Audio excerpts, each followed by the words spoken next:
Sky force वीर देवैया आकाशातील शौर्य 1965 हवाई हल्ला वीर पहाडिया देवैया।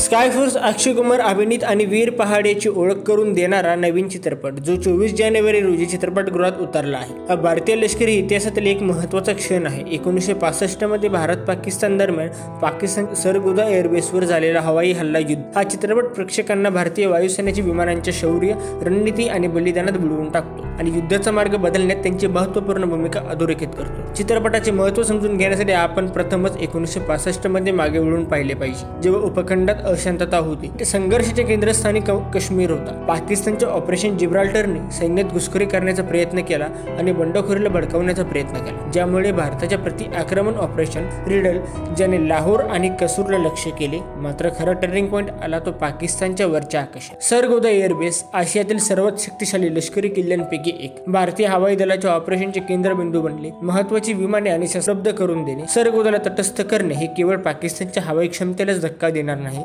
तर खेम करून सारख्या महत्त्वाच्या भागात जमिनीवरील ऑपरेशनसाठी त्यांच्या समर्थनाला अडथळा आणेल।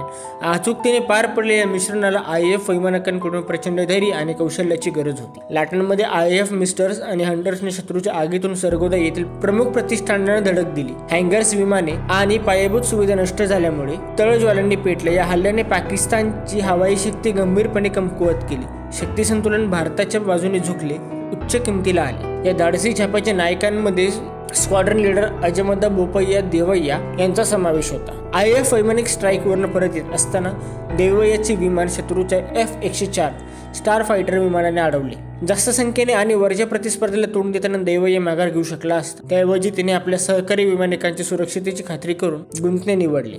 त्यानंतर येणारे डॉग फाईट ही हवाई लढाईची एक भयंकर आणि अथक नृत्य नाटिका होती, ज्यामध्ये देवैयाने जबरदस्त शक्यतांविरुद्ध स्वतःला धरून ठेवले होते। दुर्दैवाने त्याचे विमान खाली पाडण्यात आले आणि त्याला बेपत्ता घोषित करण्यात आले आणि त्याला मृत मानले गेले। त्याचे काय झाले हे कोणालाच कळले नाही।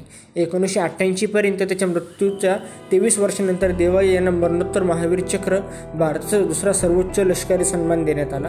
मरणोत्तर हा प्रतिष्ठित पुरस्कार मिळवणारे ते एकमेव फायटर पायलट राहिले आहे। स्काय फोर्सने शेवटी या विसरलेल्या नायकाची गोष्ट मोठ्या पडद्यावर आणली। वीर पहाडिया देवैयाच्या रूपात बॉलिवूडमध्ये पदार्पण करत आहे। Akshay Kumar group captain OP Taneja strike करणाऱ्या 13 विमानांच्या तुकडीचा नेता आहे, तर सारा अली खान देवैयाच्या पत्नीची भूमिका साकारत आहे।